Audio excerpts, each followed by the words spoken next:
The process of building your image never actually stops, and Jackson State is showing you how to do it through the NFL draft. Oh, yeah, it's locked on HBCU.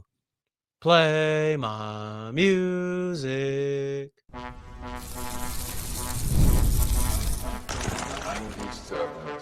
You are Locked On HBCU, your daily podcast covering HBCU sports. Part of the Locked On Podcast Network, your team every day. What's going on, family? Welcome back to another episode of the Locked On HBCU podcast, your number one daily one-stop shop for everything HBCU athletics, Monday through Friday. Part of the Locked On Podcast Network, your team every day.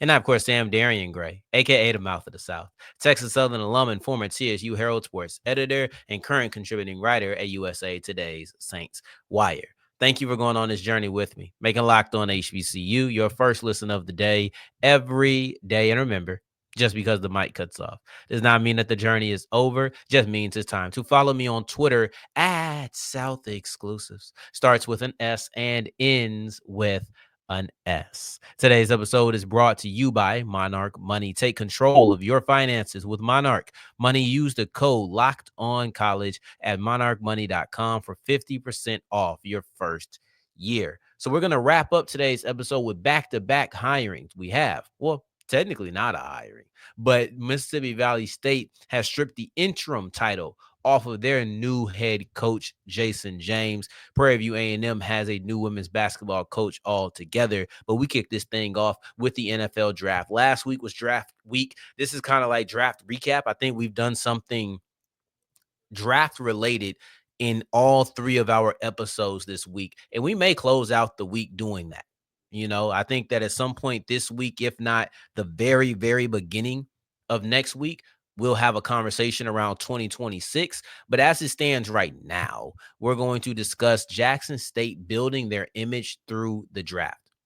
The truth of the matter is, building your image never really stops. When we're talking about social media, you build up your image 1 year, and let's say you take a year off, your image is going to need rebuilding. So I would say it's more so the process of crafting your image. Crafting your image never really ends because you have to continuously invest and invest and invest. There's different ways for you to do it, and Jackson State is showing you how to do it through the NFL draft. I saw a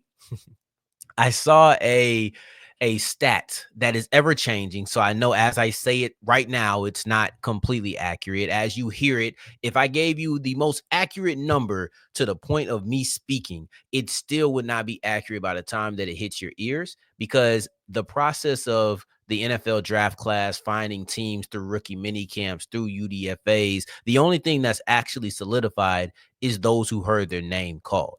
But we're going to have new numbers pop up all the time. So I didn't feel the need to go catch the freshest numbers to bring it to you, because the point is kind of bigger than the numbers, but it's being used. I'm using the numbers. Let me say that, right? So this is what we're going to get. I want to get these numbers from Sam Herder, and I had them up on my Twitter, but it refreshed really quick. So let me pull this up. Jackson State had 4 players. Same for North Carolina Central. This actually goes for both of them. So I didn't see Central at first. So let me lump them in here. But Jackson State and North Carolina Central both had 4 players who were able to make it to a roster. And this is, as far as FCS teams go, you have Montana State, North Dakota State, and Villanova and William and Mary. That's 4 schools.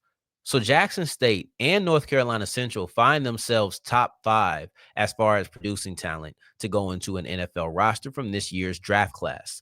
And I wish I'd have seen Central earlier. I would have made a conversation around them. But right now I'm going to focus on Jackson State because, or let me try to spitball something for the Eagles really quickly, really briefly. I think that sometimes I feel like North Carolina Central flies under the radar so often. That's the reason I want to make sure that I include them, not just because they're on this list. I kind of missed them, but I want to make sure I say something about them.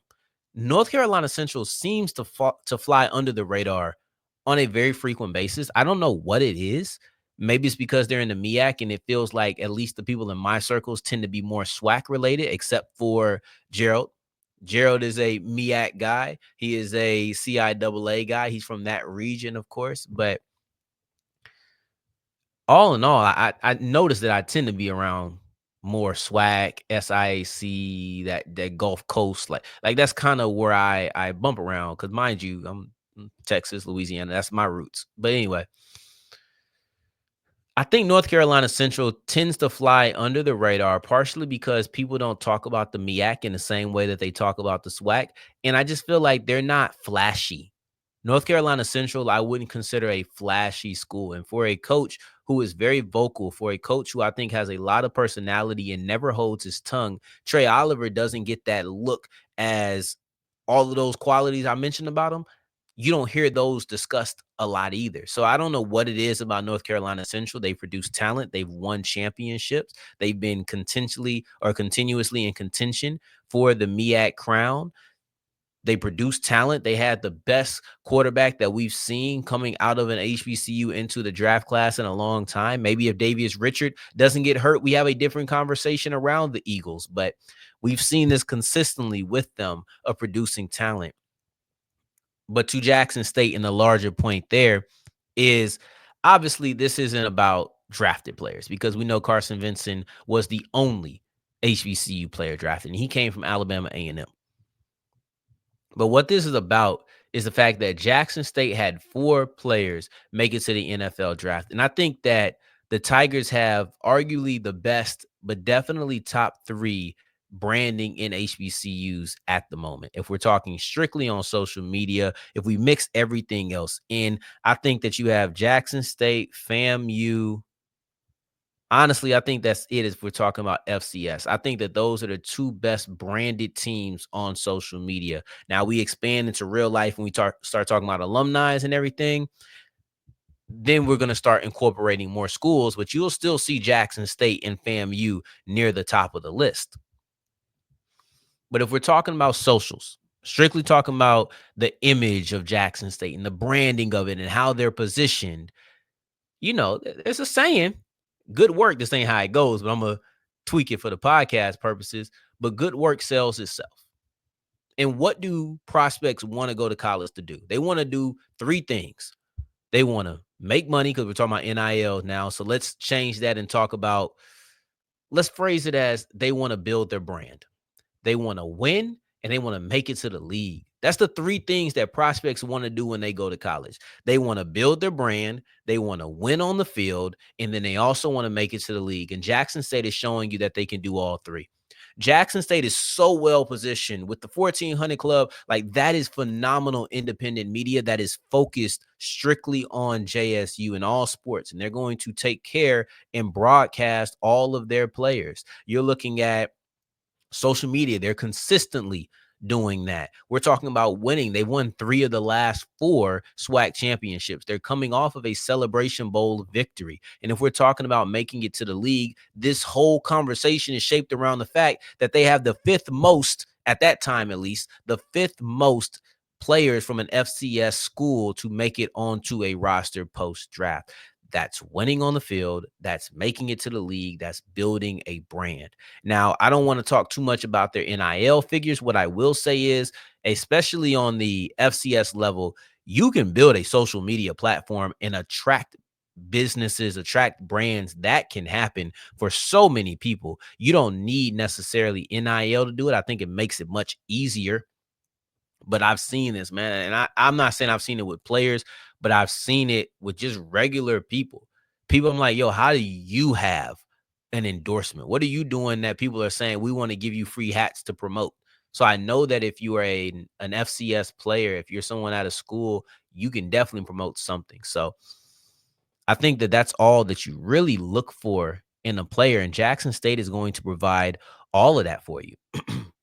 You also have to remember, Jackson State has great history. They have real deep, rich history. One thing I will say is that sometimes I feel like when marketing HBCUs, we kind of rely a little bit too much on history. We rely too much on the Walter Payton era. Like at least let's talk about Dominique Rodgers-Cromartie. Let's at least talk about DRC. But oftentimes we kind of rely and we say, look at when more black players are going to HBCUs, and there was less schools that they could go to.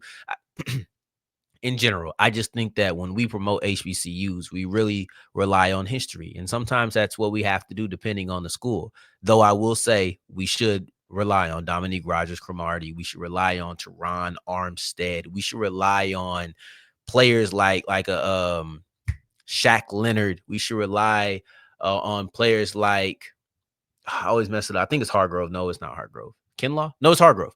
We should rely on guys like the tackle Hargrove. Like, we should rely on some of these players a little bit more. But what I will say is Jackson State has great history, but they also had a recent spike with Deion Sanders.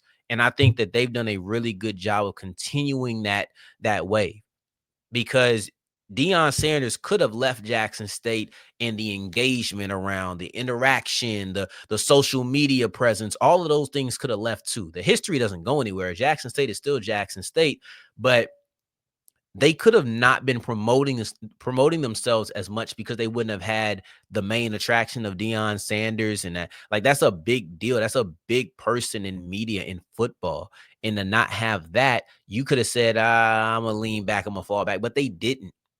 And you should give them props for that. It's attractive to prospects. They're going to put you in front of a camera. Even if we're talking about it being a stepping stone, Jackson State is going to put you in front of a camera. They're going to make sure that your stats are reported. They're going to make sure that you are good, and at the end of the day, you even see Shador and Travis, they keep mentioning Jackson State. That's helping the public image too. It's like I said, and we are changing it because we're on the show. I'm not going to say it how I've heard the phrase and how you probably heard the phrase, but good work sells itself. And when I can sit here and say we are producing half of the SWAC representatives in the NFL draft class to make it on a roster, that is going to attract people. When I can say, look at how many times we're winning. Oh, you thought we were just doing it with the previous regime? TC Taylor came in year 2 and won it all. We can talk about this. I said it. Prospects want to build an image. They want to win, and they want to make it to the league. And Jackson State, in my opinion, is showing that you can do all 3 of those in Mississippi. All of them. So let's push forward. Because if we're talking about ties to a state, if we're talking about showing you can be successful within a place, Ty Dillard has been successful in the state of Texas. She has bounced all around the state, and I think that's actually going to be one of her biggest advantages as she steps into the role of Prairie View A&M's head women's basketball coach. Let's dive into that a little bit deeper, and I elaborate as we continue with Locked On HBCU.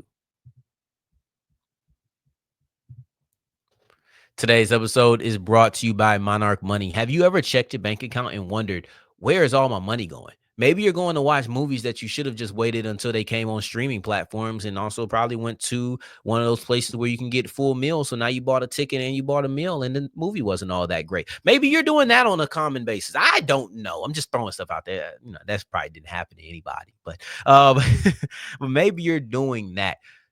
Monarch Money is going to let you know that you are going to watch movies that you should have waited until they got on streaming platforms, and go into a place where you can eat restaurant food, and you're going to charge about $20-$30 to watch a movie that you could have waited to see. But that's why I like Monarch Money. And I don't have to go to all of these different apps to figure out what it is that I need or that I need to know. I get it all in Monarch Money. I can delete the other 4 apps. I can delete the other 5 I was using, really, and consolidate them into one. So now it's on you. I'm telling you what I would do, and you should do it as well.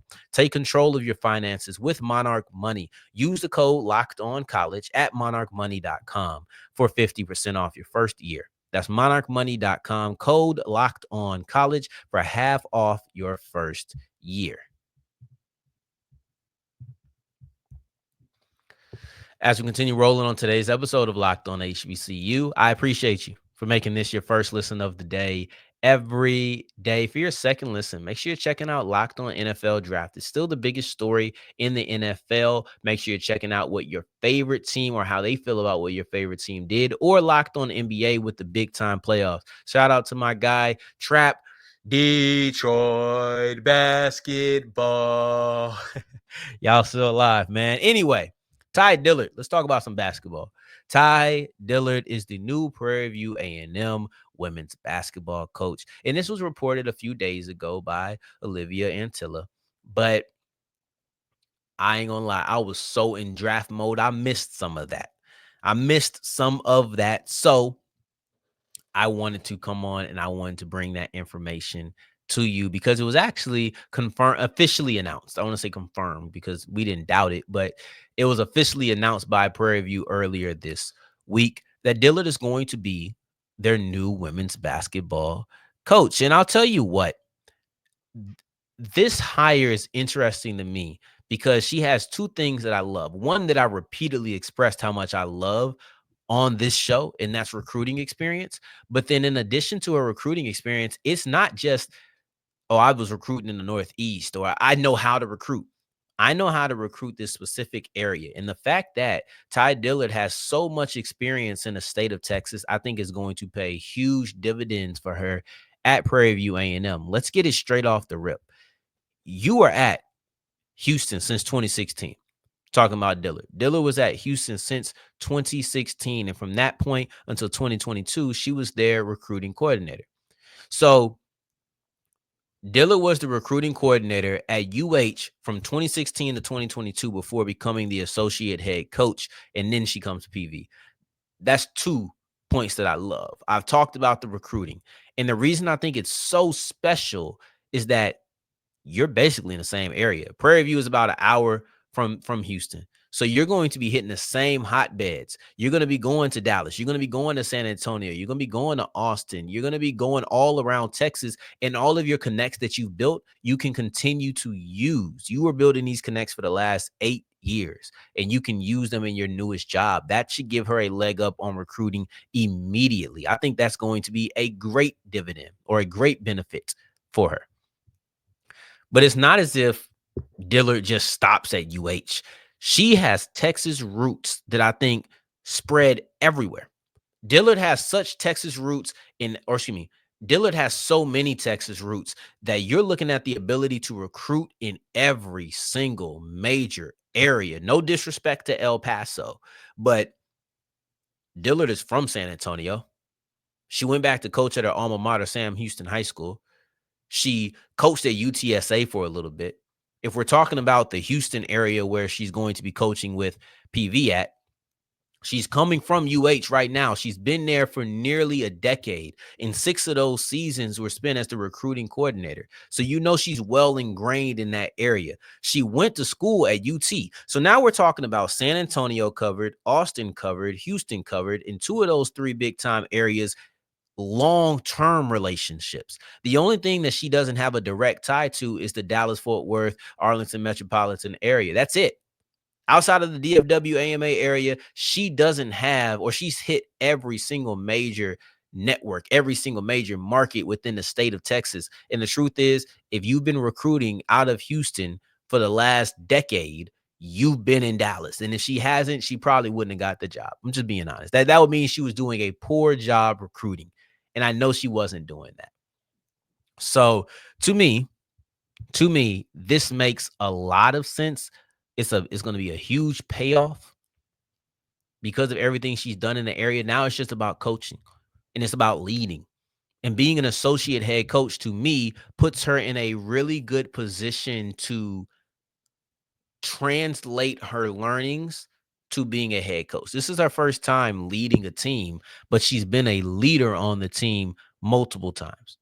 The past couple of seasons spent as an associate head coach, that's being essentially like the right-hand man to the coach. Excuse me. So I love this. I think that it works really well. Her Texas roots are great. UTSA, went to school in San Antonio, a part of the actual San Antonio ISD Hall of Fame. She's been in UH for the longest. So, you know, she has that Houston tie. Austin, she went to school in Austin. If we're talking about Dallas, I just know she's recruited there. But the DFW AMA, she'll be good.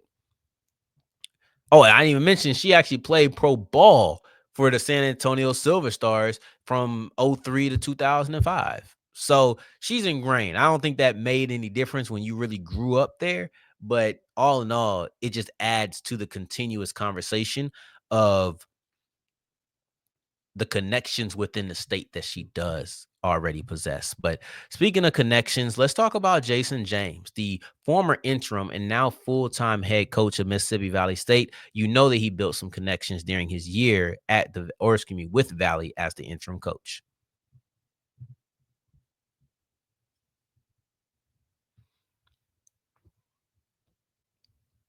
As we're wrapping up today's episode of Locked on HBCU, I appreciate you for making this your first listen of the day every day, making it all the way to segment 3. And I thank you 2 times for that. Thank you.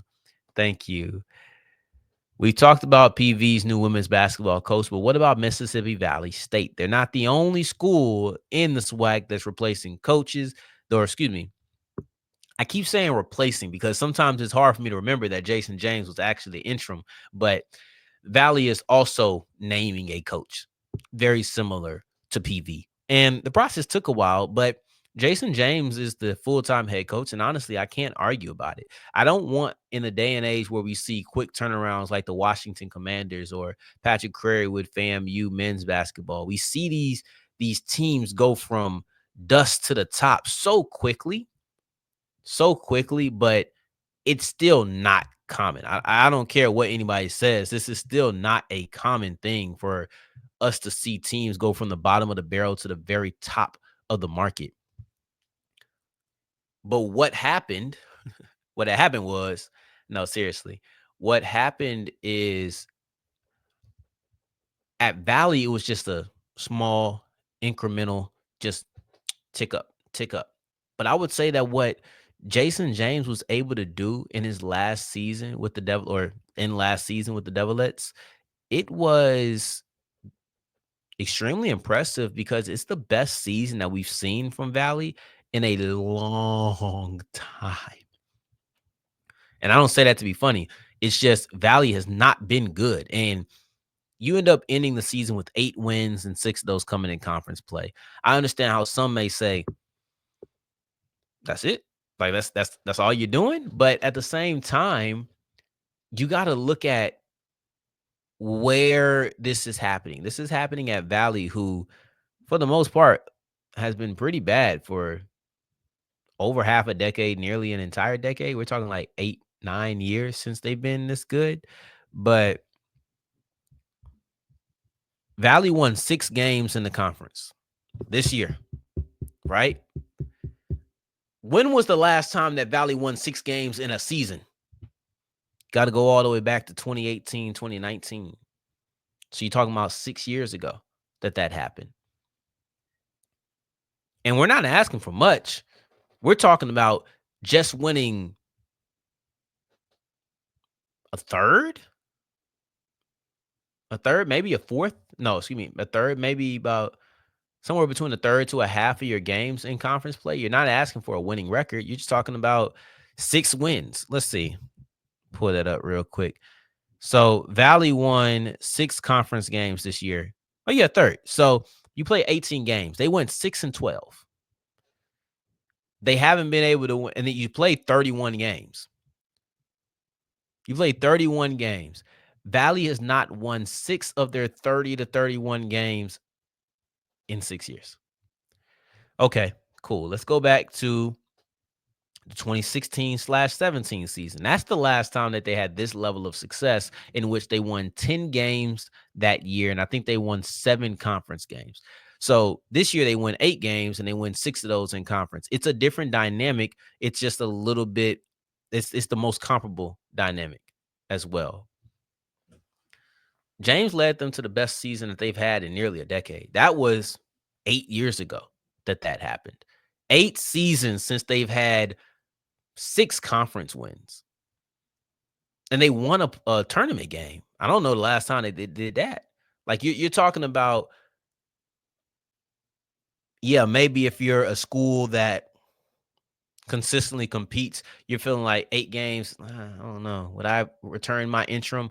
I would, because I understand you're not getting that on a frequent basis out of really any of these recent seasons. So I got to approve of it. I'm going to go ahead and I'm not going to belabor the point too much, but I think that bringing in Jason James made a lot of sense because you saw quick success. You don't want to risk it. it's a risk averse move, but it also feels like, all right, cool. Let's see if he's able to build upon this 8-1 season. Can we get into double digits? It's not just accepting you'll be there. It's the fact that you haven't been there in so long. So it gives you hope that maybe you can build beyond that. That's why I look at Jason James as being a quality hire and a smart hire for them to make. It just makes the most sense to me. Now, on tomorrow's episode, I'm not sure what we are going to talk about. I'm not sure. It may be the draft. It may be the wide receiver room for Jackson State that we were supposed to talk about today, but I thought that the draft conversation was a little bit more interesting, and pairing it with new hires just felt the best. But it's a lot of things to discuss. It's a lot of things to discuss, and we will talk about it all tomorrow. I just don't know the exact direction that we will head. But in the meantime, in between time, until the next time that we hear each other, family, take care. Stay blessed. Peace.